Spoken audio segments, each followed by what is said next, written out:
kuatkan hati. Negeri ini memanggilmu kawan, belajar bergerak berbagi untuk negeri. Salam. Masuk. Permisi, Pak. Oh iya. Salam, Bu.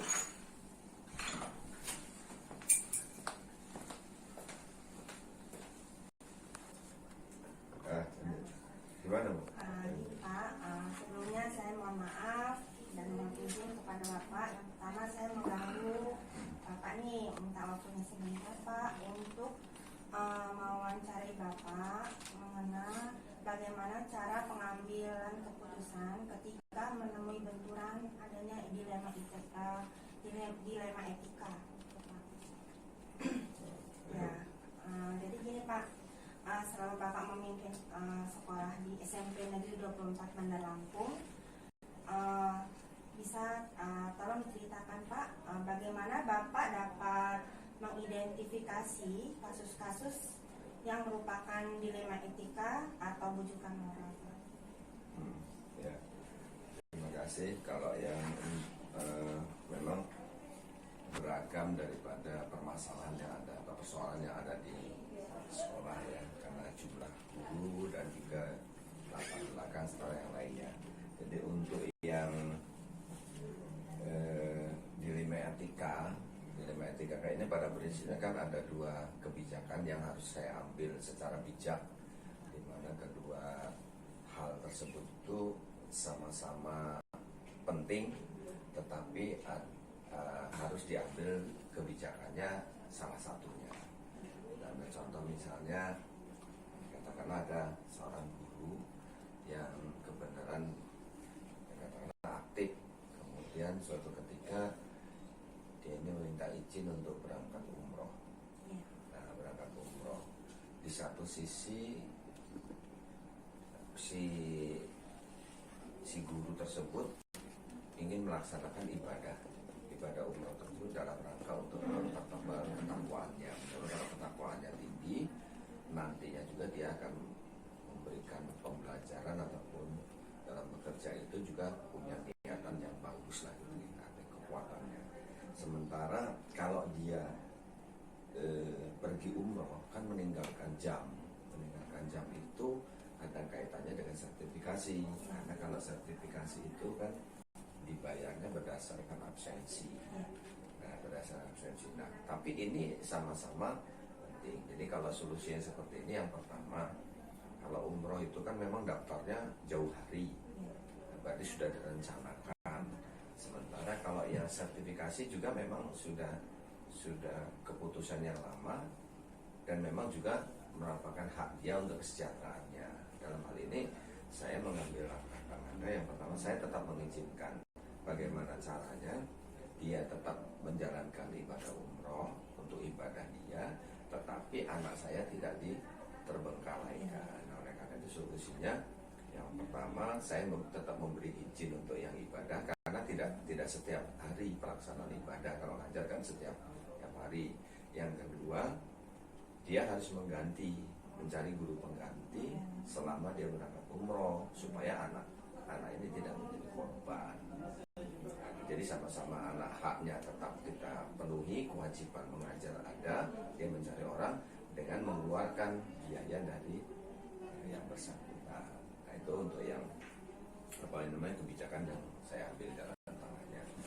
Kemudian kalau yang dia itu bujukan moral, kalau yang bujukan moral ini saya juga harus mengambilnya, walaupun ini harus menerobos daripada ketentuan yang berlaku, tetapi ini resikonya masih bisa ditolerir, gitu. Masih bisa ditolerir. Ambil contoh misalnya, karena seorang guru dia sudah waktunya akan mengajar, ya kan? Akan mengajar, kemudian tiba-tiba dapat telepon, dia harus pulang ke rumah karena dalam hal ini ada tetangganya meninggal. Ada tetangganya meninggal. Sementara dia sudah berangkat ke sekolah dan sekolah, kemudian minta izin. Nah, ini kan di satu sisi dia harus memberikan kewajiban kepada anak-anak untuk mengajar. Kemudian kemudian di satu sisi dia juga harus memberikan rasa sosial yang tinggi terhadap orang yang meninggal, apalagi tetangganya. Dan yang menjadi prinsip memang melayat itu bisa saja siang, cuman kalau berdekatan rumah kan kalau nggak kelihatan kemana sih orang ini kok meninggal, kan nggak setiap hari kira-kira gitu. Oleh karena itu langkah saya yang saya lakukan, setidaknya anak ini diberi pelajaran dulu walaupun hanya 20 menit sebagai tanda bahwa dia hadir, ya. Kemudian saya beri izin untuk melayat, katakanlah karena dekatan dengan rumah. Yang penting anak-anaknya itu langsung diberi tugas dan dikawal oleh guru piket. Nah, guru piket itu yang paling saya bisa berikan, walaupun itu ya kalau sudah ke sekolah kan meninggal bisa saja kan layatnya malam takziah, cuman karena dekatan dengan rumah nanti menjadi omongan tetangga yang lainnya kok bisa ya nggak hadir melayat dan sebagainya. Nah itulah itu yang ya. Oke Pak, terima kasih penjelasannya. Namun saya masih penasaran ya Pak, dalam hal-hal yang Bapak lakukan selama ini, kira-kira yang paling Bapak anggap efektif itu dalam pengambilan keputusan pada kasus-kasus dilema etika itu seperti apa Pak? Yang paling efektif Bapak mengambil langkah-langkah jika Bapak menemukan kasus-kasus dilema etika, menurut Bapak bagaimana? Ya, yang terpenting salah satu dari yang saya ambil kebijakan karena itu peristiwanya sama, tetapi satu ini katakanlah dibenarkan oleh aturan yang harus saya tegakkan, tetapi kalau saya berikan ini numbur peraturan, jadi saya ambil jalan tengahnya. Yang penting walaupun itu ada yang dirugikan, tetapi tidak sampai terlalu jauh yang dirugikan itu. Contoh seperti yang peristiwa pertama tadi, siswanya jangan terlalu dirugikan betul. Misalnya dia 2 jam kosong betul itu, dia masih mendapat hak, masih mendapat pelayanan, hanya dia tidak penuh oleh guru yang bersangkutan. Yang sebagainya merupakan tugas. Jadi tetap kita, apalagi hal-hal itu yang bernilai untuk terhadap guru itu sendiri, jangan sampai nanti nama guru itu sendiri di tengah masyarakat atau di tengah keluarga dia menjadi bermasalah atau dikucilkan dan sebagainya. Jadi mengambil langkah yang terbaik lah ya, untuk kedua sisi ya Pak ya. Yang penting nggak terlalu dalam merugikan. Tidak terlalu merugikan. Nah kemudian Pak, jika Bapak menemui masalah dilema etika, apakah Bapak langsung menyelesaikan atau membutuhkan waktu-waktu atau jadwal-jadwal tertentu Pak? Ya, setidaknya untuk menyelesaikan itu andai karena itu sifatnya itu situasional, mendadak, mendesak gitu, saya tetap akan bermusyawarah dulu dengan para wakil yang akan didelegasikan dari tugas guru tersebut. Kita ambil contoh, saya minimal akan memanggil dulu wakil saya, misalnya, ini berkaitan dengan pelajaran, coba untuk pelajaran ini seksi kurikulum kira-kira kalau dilepaskan dengan ada pengganti kira-kira pengaruhnya apa gitu kan. Kemudian kalau saya ambil kebijakan mengizinkan, terus dari bidang kesiswaan kira-kira anak ini terlalu dirugikan tidak. Contoh misalnya anak ini akan latihan nari, itu kan nggak bisa digantikan orang lain kan, nggak bisa digantikan orang lain. Nah kemudian tapi saya harus memberi izin dia untuk meninggalkan sekolah atau kondisi itu harus ditinggalkan karena itu memang sama-sama penting. Nah sementara anak ini yang ngumpul sudah banyak, maka anak ini tetap kita berikan pelatihannya, misalnya kita ganti dengan kasetnya atau dengan videonya atau diawasi oleh kesiswaan untuk melanjutkan kegiatan itu. Ya, pokoknya tidak merugikan terlalu dalam.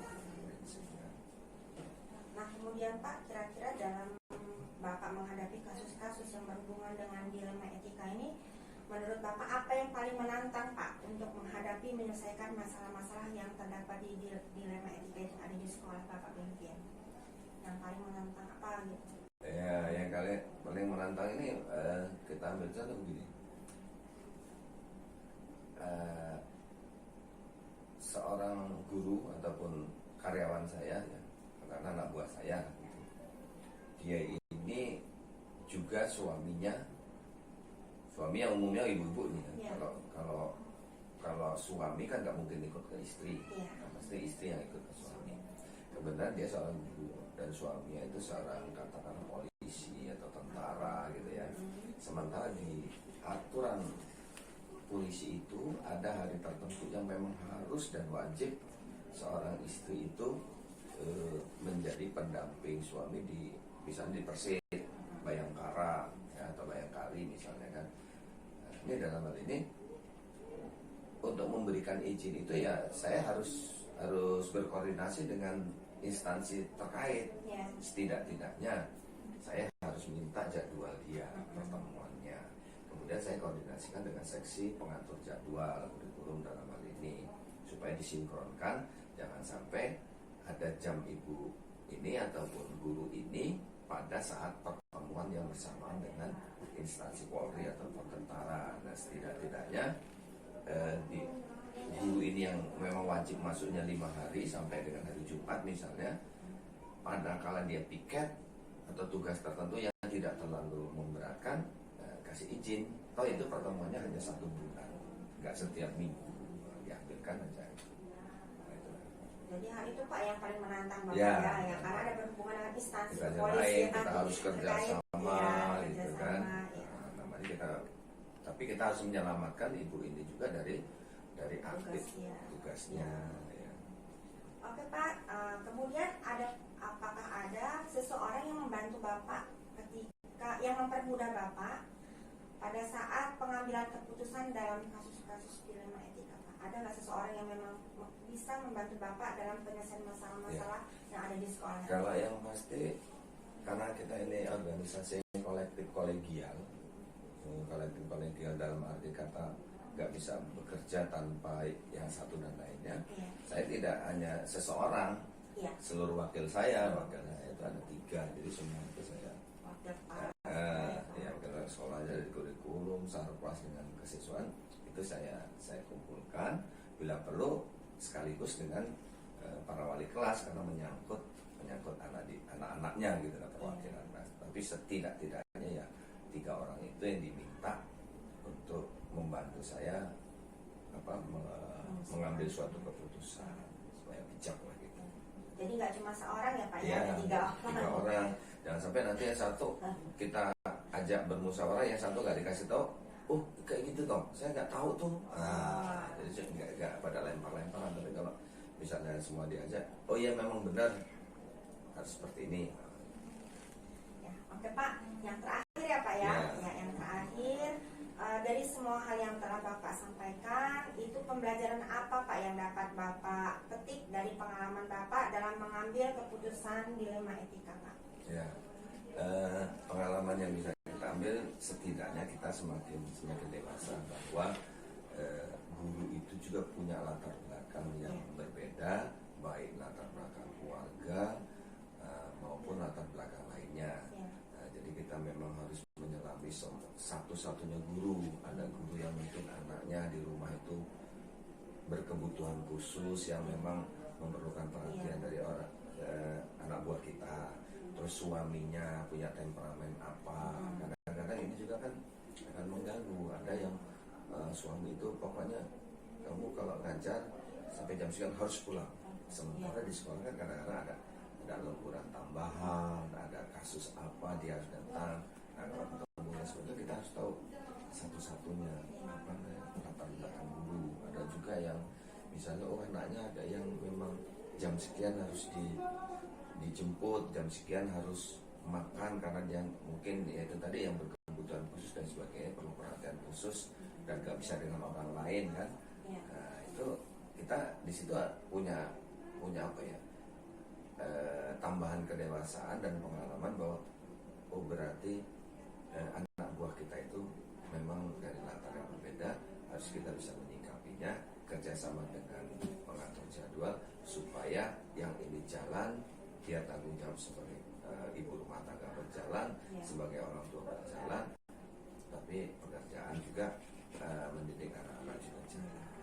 Jadi keputusan yang diambil dari Bapak adalah keputusan yang selalu bijak ya Pak Ya. ya. Semuanya bisa berjalan tanpa ada yang merugikan salah satu. Kreatif rancang pembelajaran. Mohon maaf atas mengganggu waktu Bapak. Terima kasih. Ya. Saya akan. Terima kasih Pak. Ya, mohon maaf Win mengganggu waktunya sebentar. Jadi saya mohon izin untuk mewawancarai Bu Iin mengenai kasus-kasus yang ada di sekolah yang Ibu pimpin. Selama ini bagaimana menurut Bu Iin mengidentifikasi kasus-kasus yang merupakan dilema etika atau rujukan moral? Kira-kira seperti apa Ibu mengidentifikasi apakah kasus yang terjadi di sekolah itu apakah dilema etika atau rujukan moral? Paling banyak apa gitu? Kira-kira seperti apa identifikasinya? Terima kasih Bu Isi, mudah-mudahan ini sharing kita ya untuk menjawab segala permasalahan yang ada di sekolah, dan mudah-mudahan ini menjadi hal yang baik bagi kita. Nah, untuk dilema etika ini ada di antaranya di sekolah kita ini yang terjadi hal-hal yang seperti ini. Jadi di dalam konteksnya dilema etika ini biasanya berhubungan dengan kerja. Ya, dalam proses pekerjaan itu tidak selamanya pekerjaan itu monoton kita lakukan dan kita harus mengambil kebijakan tersendiri. Misalnya ada guru yang mungkin tidak masuk, ada guru yang sakit, gitu ya. Kita mempunyai rasa dalam konteks memang dia tidak bisa mengajar dengan benar. Nah, untuk etikanya ya dia mempunyai satu beban bahwa dia tidak mengajar di sekolah tersebut atau pada mata pelajaran tersebut. Artinya kita memang harus bisa memilah mana yang harus kita dahulukan ya. Kemudian yang keduanya untuk rujukan moral ini mungkin lebih ke arah apa ya, proses. Nah, dalam proses dalam satu kegiatan, misalkan kegiatan itu ya kita menggunakan sumber dana yang banyak gitu. Kita sumber dana yang banyak itu sudah kita gunakan dengan sebaik-baiknya, ternyata ada lebih. Nah, dana-dana lebih ini yang dikatakan dana taktis yang digunakan untuk kepentingan yang berbeda. Nah, hal itulah yang disebut dengan rujukan moral. Artinya kita tidak boleh melakukan hal yang seperti itu. Iya. Jadi saya bisa ambil kesimpulannya Bu Iin kalau dilema etika itu benar, lawan benar, tapi bertentangan. Ya, seperti itu ya. Kebijakannya harus lebih. Ya, harus kita harus memikir lagi mana yang paling terbaik. Padahal dua-duanya benar, tapi bertentangan. Kalau rujukan moral memang melakukan kesalahan, begitu ya Bu Iin. Ya, oke.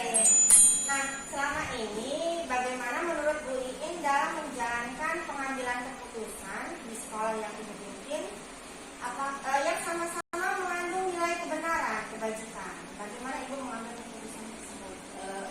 Kita lihat kalau untuk kebajikan itu kita lihat untuk kepentingannya. Ya. Ketika kepentingan itu lebih banyak berhubungan dengan umum, Ya. dengan siswa dan bisa kita ambil. Ya. Tapi ketika tidak, ya kita ambil bahwa itu satu kesalahan. Ya. Misalnya sudah terlalu banyak tidak hadir, gitu, Ya. merugikan siswa. Ya. Itu boleh kita ambil keputusan bahwa dia melanggar. Ya. Tapi kalau kondisi dia sakit, Ya. nah kita memberikan kebijakan sendiri. Ya. Nah, kira-kira langkah-langkah prosedurnya seperti apa Bu Iin? Identifikasi masalah dulu, terus kita mulai dari orang yang bersangkutan. Ya. Dari diri sendiri, apa betul terjadi hal yang seperti itu? Apa masalah mungkin ada di rumah atau ada permasalahan yang lain? Apa benar-benar sakit? Atau benar-benar sakit? Jadi dicek dulu Bu Iya, ya. betul.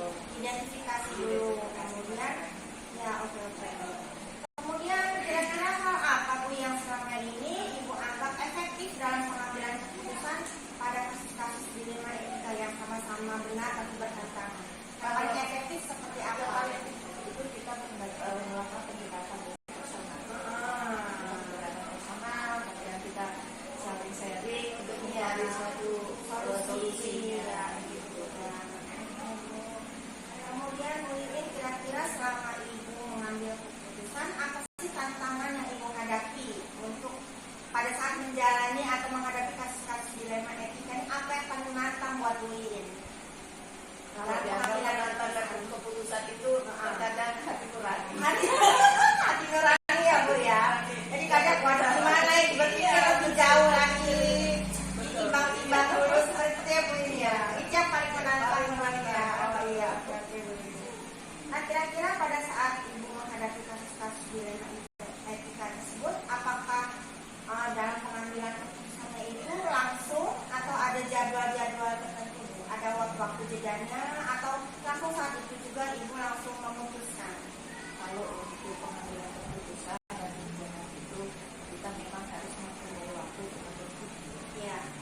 Minimal kita sudah berkomunikasi, kemudian kita sudah mempunyai kesepakatan, lalu kita itu paling banter ya paling 2 hari lah. Oh iya. Ya. Kalau langsung hari itu ya memang ya kita tugasnya dilihat dari situasi kegiatan belajar. Jadi kalau memang itu krusial harus konteksnya memang mendesak, ya mendesak, ya harus hari itu ada juga. Jadi tergantung permasalahannya Bu ya. Mungkin kalau tidak terlalu mendesak kita pemikirkan lebih dulu, tapi kalau mendesak ya mau nggak mau harus saat itu juga. Oke Bu Iin, nah kira-kira Ibu sebagai pemimpin di sekolah ini, ada nggak sih seseorang yang benar-benar membantu Ibu dalam memutuskan atau menyelesaikan permasalahan kasus-kasus, terutama yang berhubungan dengan dilema etika? Kalau untuk kasus yang berhubungan dengan guru, ini kita lebih banyak berkomunikasi dengan wakil ya, wakil yang membantu dalam proses kegiatan di sekolah. Kemudian kalau untuk pengambilan keputusan siswa kita mempunyai dewan, ya, artinya kita mempunyai jenjang-jenjang, tapi tetap kita selalu Jadi nggak seseorang ya Bu ya, harus banyak orang, tergantung bidang-bidangnya ya Bu ya. semakin banyak, semakin mengambil kesimpulan itu Semakin mudah. Iya Bu. Oke Bu Iin, yang terakhir ya Bu ya. Dari semua hal yang telah Ibu sampaikan, pembelajaran apa yang dapat Ibu ambil dari pengalaman Ibu dalam mengambil suatu keputusan dilema etika tersebut? Apa yang menjadi pembelajaran Ibu? ya, yang jelas konteks pembelajaran itu mendewasakan kita Ya. dalam proses berpikir, Ya. dalam proses bertindak laku. Ya. Kita sebagai pemimpin, sebagai panutan, sebagai contoh, Ya. nah itu jadi beban yang sangat sangat besar. besar. Oke Bu Iin, terima kasih atas penjelasan Bu Iin. Terima kasih sudah menyediakan waktunya. Mudah-mudahan Bu Iin selalu menjadi pemimpin yang diidam-idamkan oleh guru-guru dan siswa-siswa itu ya. Terima kasih. Saya akhiri. Dengan tekad kuatkan hati, negeri ini memanggilmu kawan. Belajar bergerak berbagi untuk negeri, guru penggerak majukan pendidikan. Guru penggerak menghamba pada murid, kreatif rancang pembelajaran. Hargai potensi, tingkatkan prestasi, lahirkan profil pelajar Pancasila.